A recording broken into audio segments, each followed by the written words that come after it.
Join me for a conversation with RPG writer Matt Corley. Welcome to DiceGeeks.com Tabletop RPG Show. Level up your RPG campaigns by filling yourself with stories and knowledge. Explore topics from archaeology to film history to writing to literature and much, much more. This is DiceGeeks.com Tabletop RPG Show. Hey guys, welcome to the show. My name is Matt and I am your host. This is the podcast where we learn how to become better game masters and better role players by filling ourselves with stories and knowledge. Now, if you don't know who I am, my name is Matt Davids. I write the books of random tables. Perhaps you've seen them on Amazon.com, on DriveThruRPG.com, or my website, DiceGeeks.com. If you haven't, you should check those out because they help game masters cut down their prep time. Just do a search for the Book of Random Tables and you will find them. I have fantasy tables, I have science fiction tables, I have cyberpunk tables, and many, many more. Now, I have a great guest today, so let's just jump right in. My guest today is a tabletop role-playing game designer, writer, and the founder of Saturday Morning Scenarios, Matt Corley. Matt, welcome to the show. Thank you. I appreciate you having me. I've been liking to ask my guests, when were you first introduced to tabletop role-playing games? Sure. So it was a long time ago. I'll be 44 in about 5 weeks, and I actually learned how to play D&D with the Red Box back in 1983. My older brother bought it and brought it home and left it on the counter, and I promptly took it and just kind of devoured it. And then did you continue playing D&D? I assume you branched out into other games as the years went on?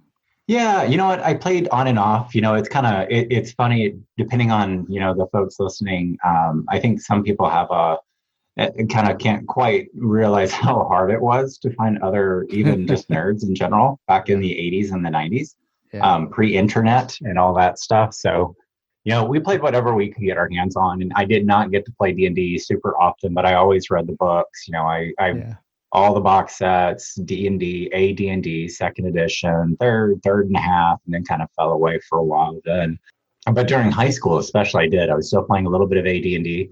And we actually branched out into a few other things and played Rifts, which is Palladium, which is a super crazy fun world, but it's really kind of really over the top.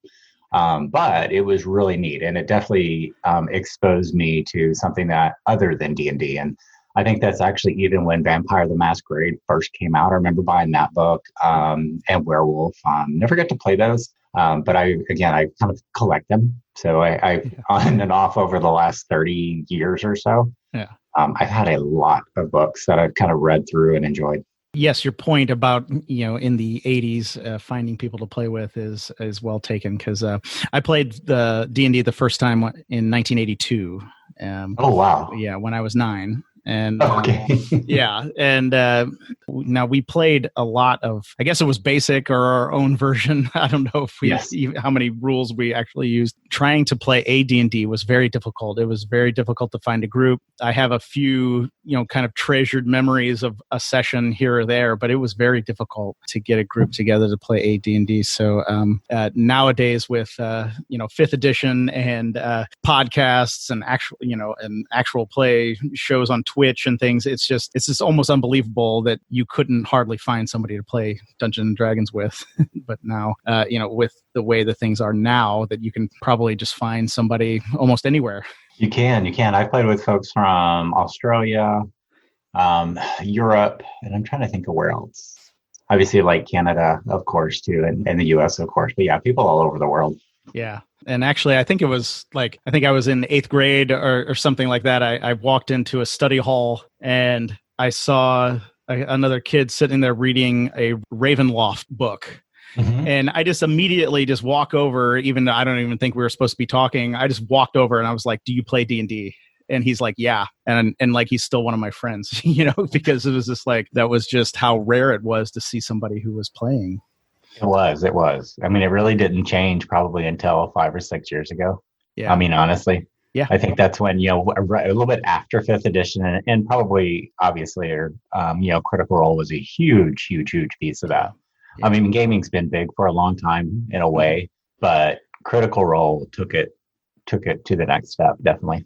I was, I guess, fortunate to have a, kind of a small group of friends. And even though AD&D was kind of hard to play, we ended up playing a lot of Star Wars West End, the 6D system. Mm-hmm. And we played a lot of that. And then we did kind of go into the Palladium world. We played Heroes Unlimited, especially. I love that book. Those are so second fun. Edition one. Oh my gosh. Mm-hmm. Sadly, I mean, the system often gave us a lot of problems, but I mean, that book still, I will get that book out and just read some of it. I mean, it is fantastic. Just like, I mean, you could create any hero you had ever dreamed of, any powers or anything like that. I mean, you just think, oh, I want to make a hero like this. Well, it's in that book. You just open up that book and it's there. So yeah, it was a ton of fun. But sadly too, I'm in a similar situation where I have read many more role-playing games than I have actually got to play, even though I've got to play a few, but a few different games, but I have read more than I have gotten to play, which is kind of sad. I'm right there with you. I guess it's just the way it goes, but fortunately, yes, we are in a time when it is resurging, and I get to play D&D now pretty much every week for the last few years, and it has been a lot of fun. So happy to see that I think the greatest hobby in the world is coming back and making a new generation of fans. From playing, though, you went into actually writing and designing. I did. Yeah. So how did you make that leap? Yeah. So it's kind of an unusual story, I think, for most. I mean, I'm a pharmacist and have been for 20 years. And of course, that's my day job. Yeah. And about 10 years ago, I got into nonfiction writing. And I used to be a freelance writer for Jiu-Jitsu magazine, which was a sport that I was involved with at the time. And when I stopped doing jiu-jitsu so much, because I got old and got hurt and kind of got tired of that. So I started doing other things. When I stopped doing jiu-jitsu, I kind of stopped writing for it. And a friend of mine that I met through actually working out, one of my coaches asked me about D&D and Magic, and I'd played Magic in college and played D&D, of course, forever, and kind of started playing again. And so that kind of got me back into it, because I had just gotten divorced and I was in a position in my life where I'm like, you know what, I'm just going to do what I want to do, and I'm going to do things that I enjoy, and things that I wasn't going to worry too much about what other folks may or may not think about it. And so I was writing, and I kind of was doing a lot of my own conversions, because I loved, I'd played D&D forever.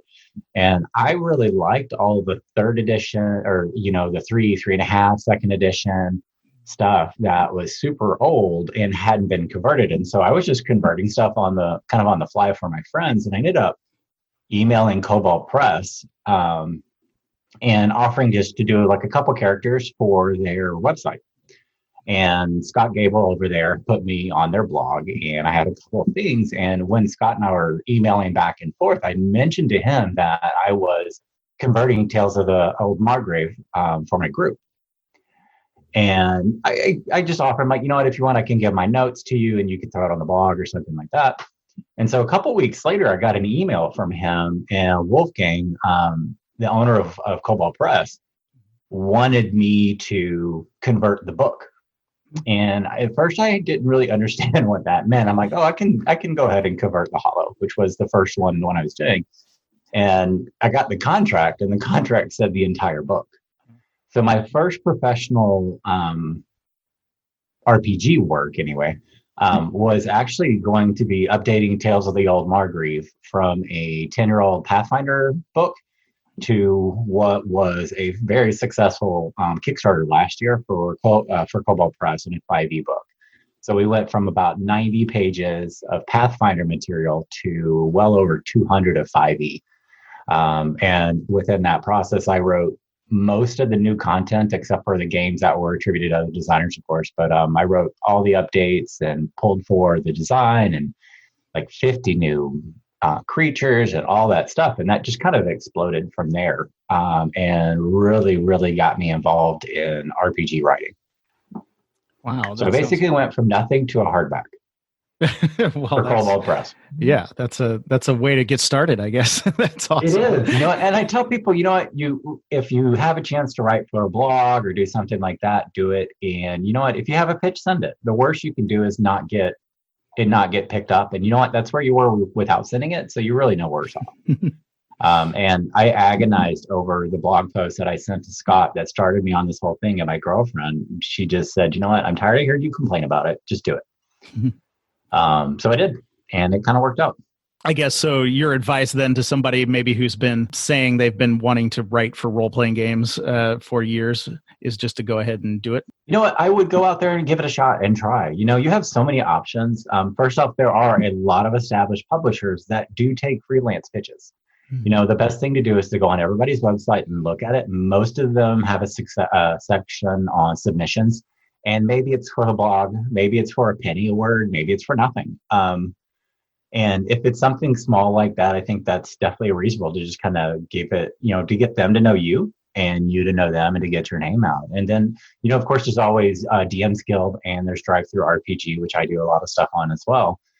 So the barrier to publishing your own content these days, really, it's probably time more than anything. You can do some really amazing stuff, mostly on your own or even completely on your own, and using public domain art and all that stuff. And as long as you have the time and are willing to put in the effort and the work, which is not easy at all. But if you can do those things, you definitely have an opportunity to do something. I absolutely agree. Of course, that's exactly what I had started doing, was just self-publishing on Drive-Thru RPG, and I've turned it into a career. So it is amazing what you can accomplish these days just by kind of doing your own thing. If putting some of your work out into the world, and I think it can have a life of its own once it's released out into the world. Absolutely. So you did that one book. Then what else have you worked on? Yeah. So this is funny. I was talking to James the other day, James Entricasso, or maybe it's somebody else. And he's like, you know what, you're the designer that nobody knows, but works a lot. And so for Cobalt Press, of course, I did Tales of the Margrave.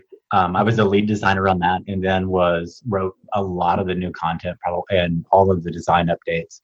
I also worked on the player's guide for Tales of the Margrave. After that, for Cobalt Press, I published Combat Divination, which was a deep magic little, like, kind of a pamphlet thing. I've also wrote, probably had 3 or 4 contracts for work for the deep magic hardcover that Cobalt Press kickstarted a couple months ago. That's coming out in not too long.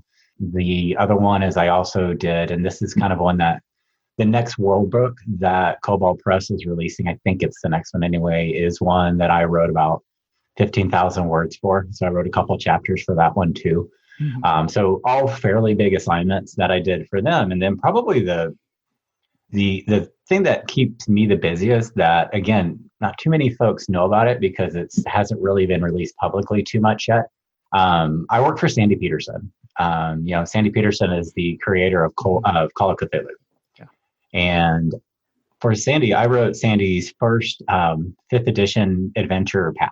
So I wrote 14 linked adventures that he kickstarted as a series of 4 hardbacks. The first through 3 are done and released to backers, and the 4th is coming pretty soon.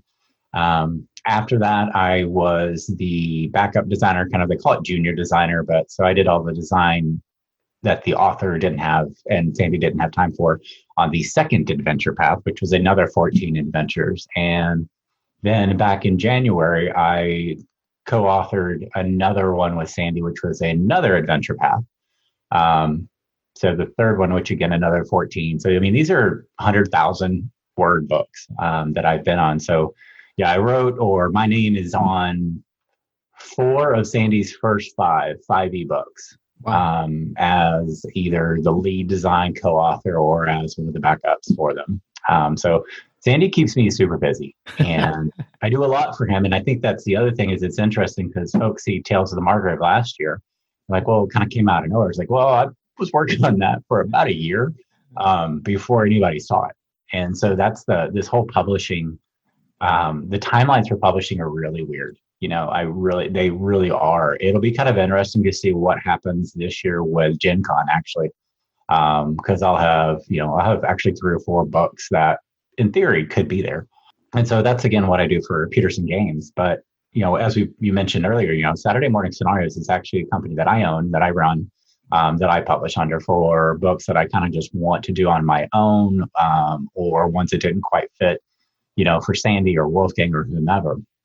And with Saturday Morning Scenarios, my first book was Lamplight Sanitarium, which was kickstarted. It's a kind of a Victorian Gothic 5th edition supplement, and it's fully 5th edition compatible. It's on drive-thru-rpg. It's been doing pretty well, and the Kickstarter was successful. It's been really, really well received, and that kind of got me started on what I'm going to do with Saturday Morning Scenarios going forward. But that said, along the way, I did do a lot of crowdfunding, it feels like, and I don't know why, because they're so stressful. But I also, last year, my youngest daughter, Harper, was diagnosed with leukemia. Oh, no. And she plays games and RPGs with me. And in the hospital, we put together an outline of an adventure path. And so her and I have it together, and then I pulled in a bunch of amazing artists and writers and folks to help. And we did an Indiegogo for Harper's Tale, which is, again, a 5th edition adventure path, 1 through 10, takes place in the forest. And I always tell people it's Harper, my daughter, not Harper the faction, for the Adventure League folks. And that book is finished, and it should be getting released on PDF towards the end of April. And with that funding, though, what we did is actually everybody worked either for free or for reduced rates. And we generated so far we've generated a little bit over $10,000 in cash donations to Friends of Kids with Cancer, which is a local charity to St. Louis that does what you would think they do, based on their name. And we also have 166 books that I'll be printing out and then giving Friends of Kids, probably about half of them or so. And then they actually asked me to sell the other half as additional fundraising. So when it's all said and done, Harper's Tale will probably generate around $15,000 in donations to Friends of Kids with Cancer. And we're pretty excited about that. And that one's really neat. And that one's basically finished now. Just kind of doing all those little bitty things before releasing it to my backers. Yeah. Wow. I'm sorry to hear about your daughter. I hope she's doing fantastic, by the way. Great. I should have, I probably should have added that a little sooner. Yeah. She's doing great. Yeah. We're doing really, really good. We're a little bit over halfway. Okay. So yeah, got about a year left of treatments. Yeah. So that's Harper's Tale. And then the last thing, I guess, which again, we kind of stay super busy. And this is why James always says, like, you're the busiest designer that nobody knows, knows their name anyway. Yeah. Is Whispers in the Dark, which is, kind of what we're here to talk about, I think, too, is something that MT Black and I did. And MT and he helped me with Harper's Tale. And then he kind of knew my background with Sandy and some of the other things I've written, and asked me about, doing a kind of a investigational horror and like kind of a Call of Cthulhu type thing for for 5th edition. And he knew about Lamplight. And so we talked about it, and we ended up printing, we wrote it off the side of our desk over about 3 months. And we wrote Whispers in the Dark, Quick Start Rules, which we put on drive-thru back in January.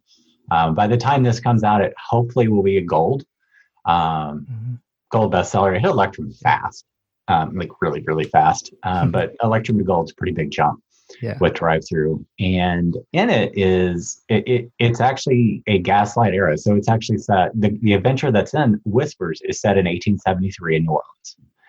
And it's a streamlined D&D version where you do have actually a little bit fewer rules. Because we had actually eliminated classes. It's probably the biggest thing we did. Oh, wow. Yeah, which isn't as big a deal as you might think. But it does streamline things significantly as far as gameplay. And, that's what stops us and slows us down at the table sometimes is, I'm trying to figure out what, if my flurry of blows, or if I'm going to do my hex, or, all the little class abilities, which are really neat. But in some ways, that can make your game about the character's personal power, which is almost kind of like a video gamey type thing. And it could take, it doesn't have to take away the story. And a lot of folks, it doesn't. Mm-hmm. However, what we did with Whispers is you pick an ancestry, you pick a background, which is basically an option or an occupation. Mm-hmm. And you do have levels. We do milestones. And as you progress, you get feats, and that's actually how you differentiate. But really, it's about investigating. It's about using skills. It's about working together to solve some sort of mystery. Whispers in the Dark is definitely horror based, or at least horror themed in most cases. There's some sanity rules that I wrote for 5th edition back in Lamplight that have been used been really well received, and that's actually kind of what gives it the horror base. And again, it's been really, really well received actually, and folks seem to like it. And it was a lot of fun to write, actually. Something I'm very happy with. Those all sound fantastic. And yes, I've been able to, fortunately, I've been able to interview James Introcaso for this podcast. So that was really fun talking to him. And that you've mentioned him a couple of times. James is great. Yeah, absolutely. Very, very nice guy. And just thinking, since you've focused a lot on adventures, I want to kind of drill down a little bit. If you want to think, you can use some examples from some of the adventures that you've published or that you're working on, if you want. But when you approach an adventure, what are some key things that you're thinking about that will really help the game master, run a fun, exciting game? Right. So I do a couple different things, and so gosh, I'm trying to remember how many I've actually written in the last year. It seems like I'm always writing one. But for me, it's about consistent. It's a couple of things that you're going to think, well, that has nothing to do with writing, but it really does. Uh-huh. I really like to use a consistent formatting and layout for my encounters, actually, and the way I lay out my adventures and my games. I learned a lot of it from Kobold, kind of refined it with Sandy, and then did a few more things with Whispers. Because in the last, 20 months, I've written at least 30 adventures. Wow. From levels 1 through 15. When you've written, and again, somebody asked me this the other day, not the other day, a couple months ago, and they couldn't believe it. Like I've actually published, or haven't published, I've been paid for. So I have been published over 300,000 words in the last 12 months. Yeah. Which is a lot. Yeah. And that's kind of where it gets. It's like, how does nobody know that you've been doing this? Like, you've probably seen stuff, just not realize it was mine. But anyway, back to answer your question. So I really like short, evocative, read aloud text, which is something that we kind of all on Twitter occasionally argue back and forth about, very playfully in most cases. But I do think that a couple of lines of read aloud text to set the stage is very important. I don't typically give you a monologue like the old Gary Gygax stuff and the older adventures. But I want the DM to have an idea of what the scene is. And I approach it really like it's a scene, like it's a screenplay almost, which is, I have a few friends that do screenplays, and they've actually kind of reached out and we've talked about it. The way I set things up in an adventure tends to be more like a screenplay. So you get a couple sentences, so the DM doesn't have to completely make it up off the top of their head, and they don't have to read 2 paragraphs to know what these 2 sentences are. And, if you're paying me to write, I should write. I should try to write something that's evocative, beyond just the designing. And so that's probably the first thing I do. And then again, I try to be very regimented in how I do it. There's a section that's labeled development, and that's where your skill checks go. There's a section that's labeled either assets or treasure, depending on what we're talking about, or what system I'm playing, that says this is where the things the PCs can steal are, or, take are. There's a section that says creatures. It's very regimented because I want the DM to know where to look to find what they're looking for. I don't think that you can overemphasize ease of use from an adventure perspective for the DM. It's just so critical because we're ad-libbing constantly. And the best way we can do that is to have the information presented in a way that's succinct, easy to understand, and easy to find. Those are the non-writing things I think I do that. And I really love sidebars. So I add sidebars especially in Sandy's games. But I'll add a sidebar constantly. So if there's something kind of background that may or may not necessarily apply to the encounter or the scenario or something like that, but it's something that the DM might need for context, just in case, I create a sidebar for it. And again, it really is a lot about organization of it, just almost like physically laying out a product in a nice and consistent way, because that drives me nuts when I can't find something in a scenario that's important. I don't run many kind of pre-written campaigns because I like to create my own. But the ones I have written, or have run, it is always critical to be able to find just some of those key pieces of information. I just think that is so important. So I'm glad to hear a writer of adventures talking about that, that they're thinking about how to put the information so that the dungeon master can find it easily during a session. Right. I mean, we've all done it, and and I don't want anybody to ever think that they can't or shouldn't ad lib or change. I mean, honestly, you should change everything to fit your table. Yeah. I change stuff I write. I mean, the way I write it is not the way I run it, even if I'm writing it. And I use pre-written adventures more often than not, and then just write in the margins, which I physically actually will write in paper on my books occasionally, which drives folks nuts. But you just got to have something that's submitted that's in there that's easy to find. There's so much good stuff in some of these adventures. Yeah. But at the end of the day, and I'm trying to remember who said this first. It might have even been Rob Schwab is the one who I always think of.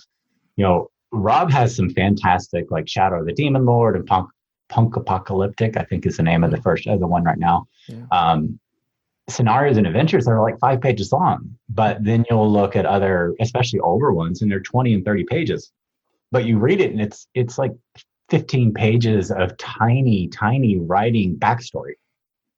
And Rob wrote, and again, I think it was Rob's, like, if you've written something in an adventure and the only person that ever will read it or need to know it or care about it is the DM, you need to think if you really need it in there at all. Are you writing a novel or are you writing a game? Yeah. And both are great. And I think both are very important. And there's definitely a line in there of where you want to give that kind of background. But, do we really, really need to know what happened 10,000 years ago in the valleys, 6 leagues away? Yeah. Maybe not, especially for a dungeon crawl where they're just going from room to room. Yeah. And actually, that is kind of funny you bring that up, because several times that I have run pre-written adventures, there does seem to be kind of, it's an interesting bit or something that's really kind of cool, really done well, interesting about the world or about the story or something. But I read it as the game master, the dungeon master, and then I'm like, how do I reveal that to my players? Right. Because there's not a mechanism. It doesn't seem like there's a mechanism to reveal that to the players. Right. And that's what I like to use sidebars for, but I keep it, it'll be like 50 words or maybe 150 words. It's not going to be some big thing. And it will basically, if the big bad is doing X, the sidebar will tell you why they are doing that. Instead of giving you a 15-page backstory, I'll do it in the evocative chunks that are necessary.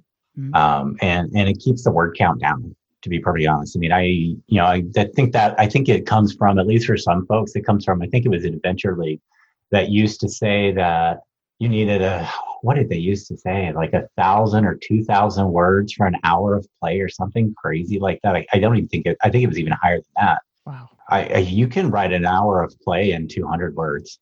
You can write an hour of play in 3 sentences. Really, it's not really tying it to a word count. It kind of gives a bad impression to folks, I think. Yeah. It encourages them to write a lot extra. It's why you get some adventure. You'll get some adventures, especially folks that are starting out, that will write. It'll be 30 pages long, but it'll only be like 5 encounters. I hadn't heard about the word count per hour of play, because I think there are some times when I could have an hour of play based on 3 words, let alone 2,000 words or something like that. Oh yeah, no, I agree. So one of the things I did that, again, this kind of goes back to the design elements. I love putting tables into my adventures. Mm-hmm. And into any book I have, I really, really do. And I hesitate to call them random encounter tables because I really don't think they should be random. I think you should. I mean, I'll put that in there, roll 3 times a day, pick and choose or pick or choose or whatever. Yeah. But I really think that the GM should have those in their back pocket so that they can add or subtract based on the amount of time they have at the table and the interest at the table. Mm-hmm. And so the Tales of the Mar group had a bunch of encounter tables that I wrote that I'm very, very happy with, that were virtually every single one of them was a mini adventure scene. It was not you run into 1d4 bugbears. Yeah. It was, a child screaming, runs out of the woods and, comes to you begging for help. And, and in reality, again, I'm totally butchering this one, but, in reality, it's actually a halfling thief that picks your pocket. Oh. Or, you come across a tree in the middle of the forest that has a great sword embedded into it 15 feet up.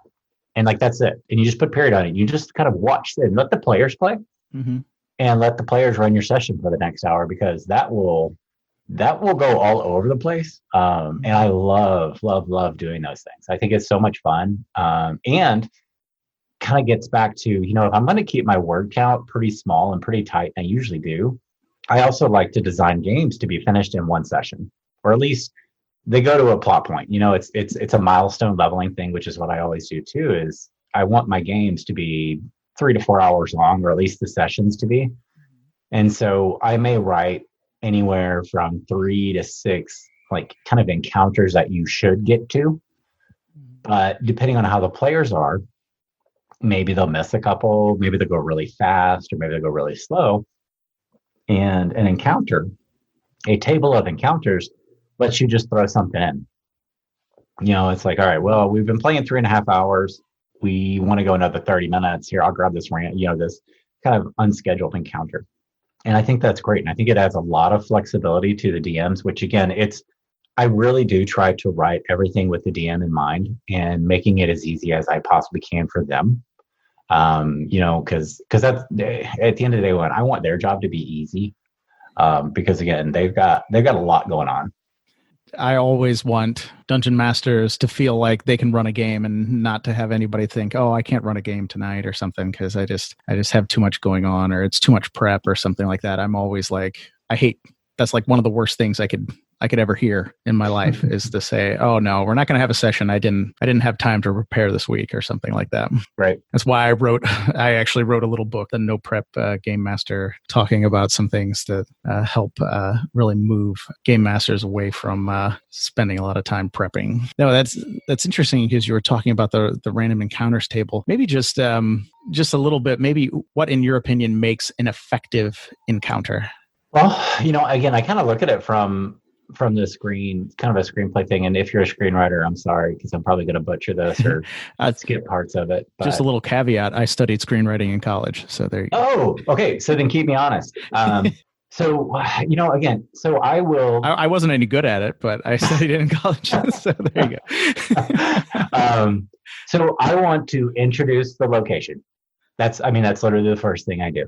Is, it's a block of red text, at least on my copy. And it will be a few sentences. And I always look at it like, how big is it on my screen? It's 2 inches of text is about my limit. I would prefer to get even 1 inch of text if I can. Because again, I want to set the stage. I want to tell you what you see, what you smell, what you feel, that sort of thing. And then after that, I let the DM know this is kind of the situation that's going on. And there needs to be something to happen. At the end of the day, that's what makes it an encounter, is something happened. Either you need to make it happen or you're reacting to it happening. So are you walking into a room and you trigger a trap, or do you walk in on somebody, or do you need to investigate and search the room to find X, Y, and Z? That's kind of the mechanics of it. And then also I want to make sure that you do something. We call it kind of, or at least I kind of call it I want to make sure the players are rolling dice. And there needs to be some sort of activity for the players to do. Otherwise, it's a room.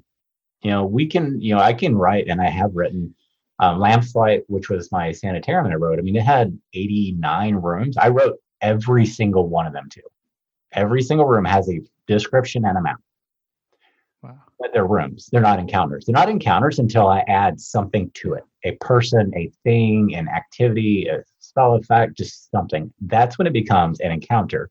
And again, the encounter should be rolling dice and or interacting with, you don't necessarily have to interact with an NPC, although that's probably easier or best in most cases, but it could even be a situation in which you interact with each other. So maybe you go into a room and it creates a dialogue between the other players at the table, and that is absolutely fine. And that is a perfectly acceptable encounter as well. And there should be an end, so you got to kind of have a start, a stop, and middle. I did that backwards, but a start, a middle, and an end. That's kind of from a writer's perspective. What about from a dungeon master's perspective? How do you run an encounter so that it really draws out some really interesting play at the table? Well, I think if the writer has created something worthwhile, the players will take it from there in most cases. If the players see the conflict, understand the conflict, and are invested in the game, they'll make those things much easier for you. If they walk into a room and they see a creature in a cage, or if, they're going to do what's next, and then let them do it. Let the players play, and let the players lead the conversations as much as possible. I have definitely can think of sessions in which I have walked in, I read my read aloud text. They started talking and I would go to the bathroom and come back, and they would still be playing and still be talking about the same thing. The DM is there to facilitate, but the players are the ones that are playing. I guess we're all playing, but at the end of the day, it's really the players that do it. And as long as they're invested and interested, I think they'll do a lot of the work for you. I always think too, players as a game master, dungeon master, I listen to what they say at the table, and they give me so much information that it's just almost unbelievable sometimes. They give me twists, they give me new ideas, they give me new encounters just by, idle talk that they're doing, trying to figure out something that I've presented them with or something like that.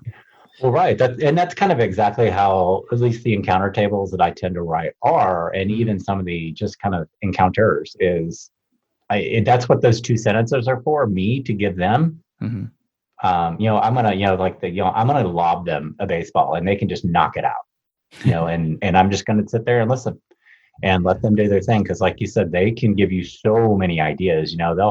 The joke is always like, the PC or the NPC that, the DM spends hours and hours and hours on, they either kill them or ignore them. But the NPC that the DM made up on the spot is the one that they fall in love with and, adopt. Yeah. And so try to stay a little flexible and a little loose. That also helps tremendously. Absolutely. And actually, just from an example from my table, just fairly recently, I've been running Curse of Strahd. My players were really interested in that third jewel from the winery, the Wizards of Wine. And even though the adventure tells you nothing about where the third jewel is, like it just doesn't tell you anything, but they were really interested in it. So I just threw out a little hook while they were doing something that kind of led them to believe that maybe the abbot had it.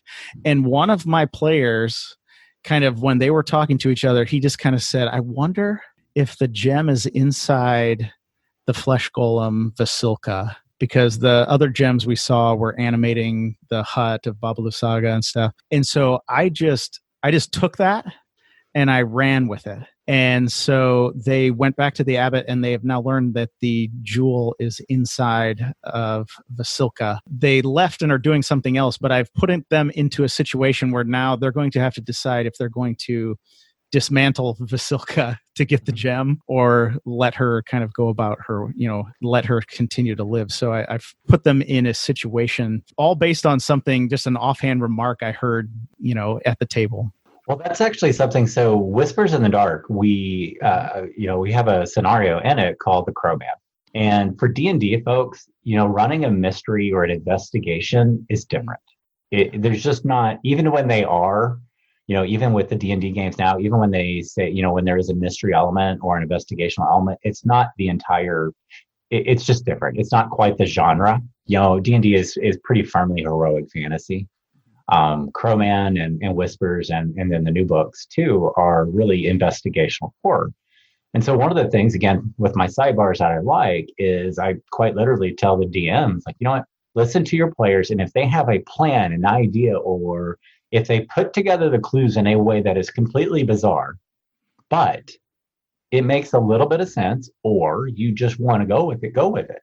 Mm-hmm. Just because, I, especially in an investigation type game, like a Call of Cthulhu game or Trail or Delta Green or Kids and Blacks, Monster Elite, all that stuff, anything kind of like that, the DM has got to be flexible enough to say, you know what, I know they wrote it this way, or I wrote it this way. But you know what, they put these three things together in a way that I never expected. And somewhat enough people play your game, that will happen. Go with it. Have fun. And you know what, that lets the players, it makes the players enjoy it more too. Now, if they're just making up stuff, maybe not. But again, if they did something really kind of bizarre but creative and interesting, let it happen.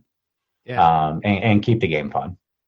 I think that's something every dungeon master or game master can learn, is just to kind of roll with what they give you. And then too, I mean, it has the added effect that the one player who mentioned that thinks he's a genius, right? Because he discovered it there, and his investment in the game is just like off the charts, because he's like, I'm figuring stuff out. This is awesome. This is really cool. And it's just like, it improved my enjoyment of the game, watching them do it, doing stuff like that too. I mean, it just works all the way around.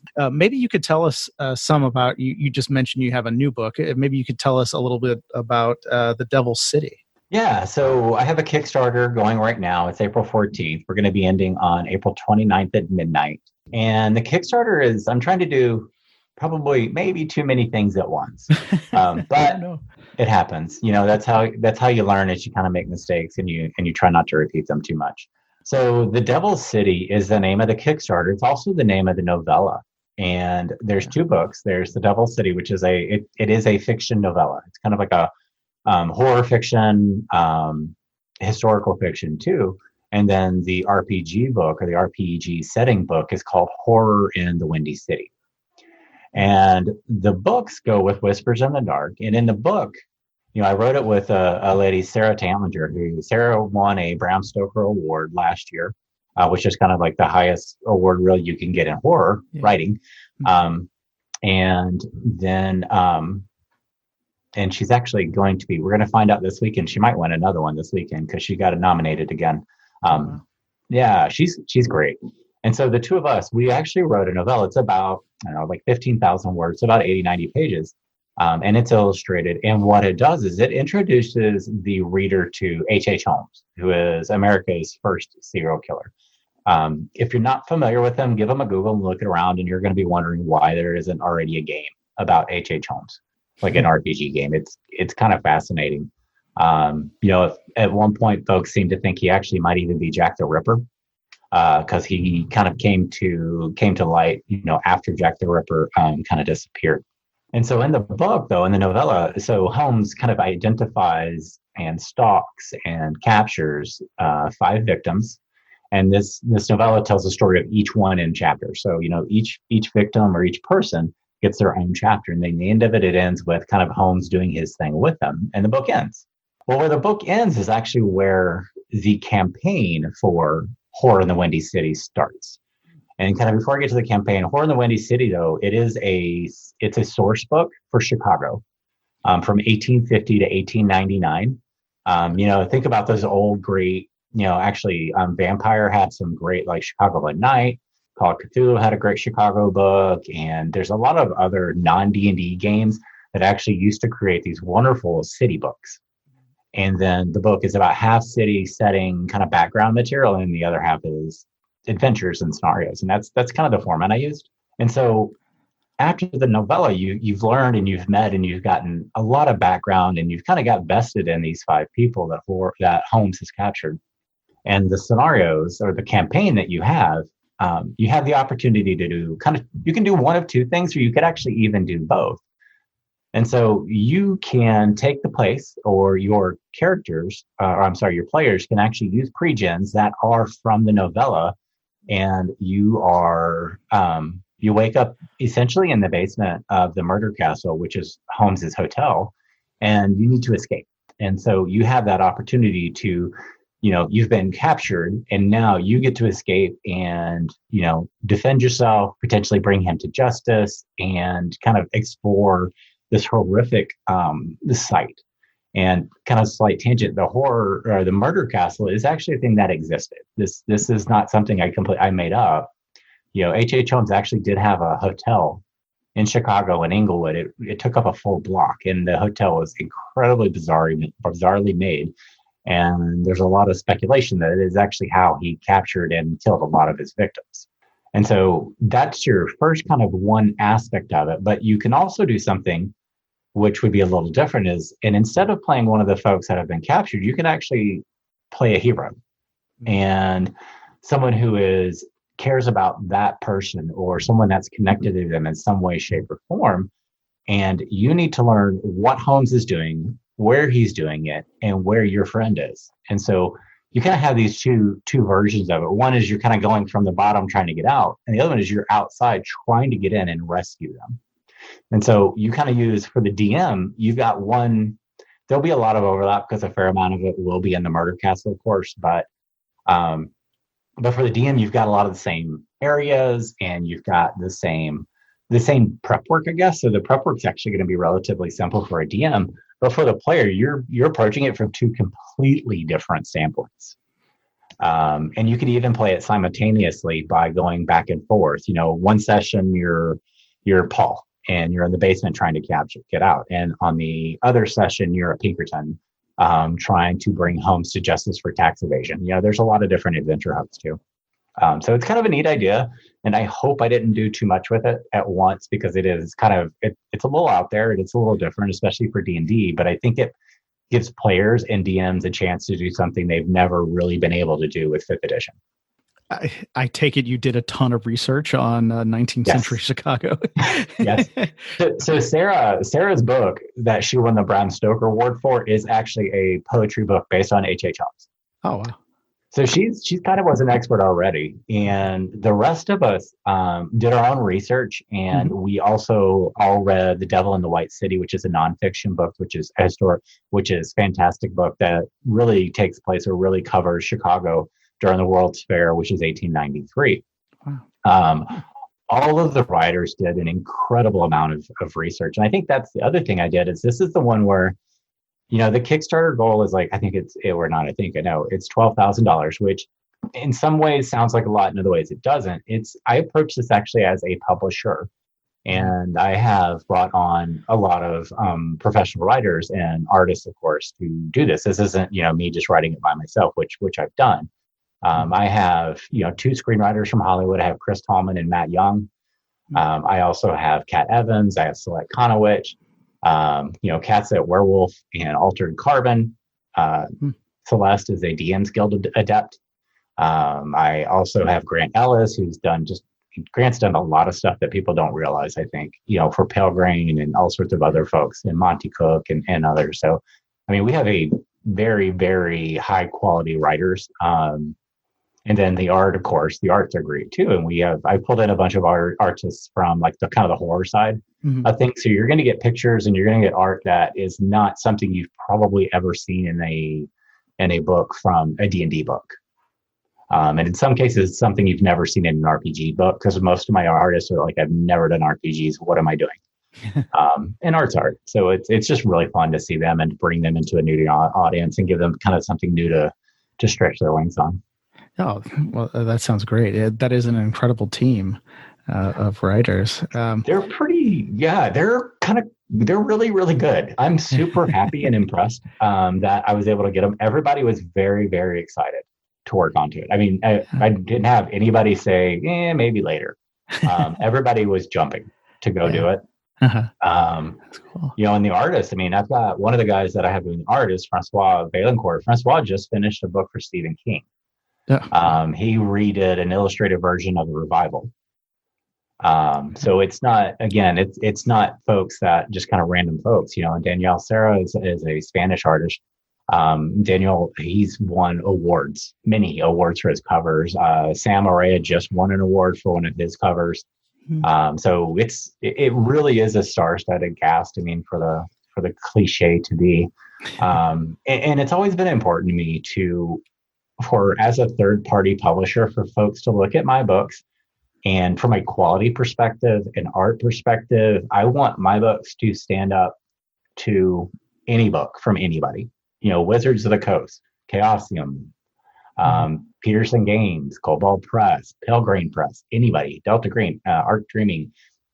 I don't want my book to look like Matt did it in his office.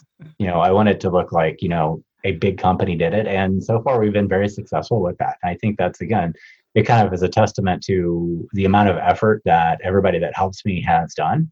And then also it really is also kind of shows what you can do if you really want to do it with the tools we have these days. There's a lot out there that makes it, that kind of brings it down. It's not easy at all, but it is attainable.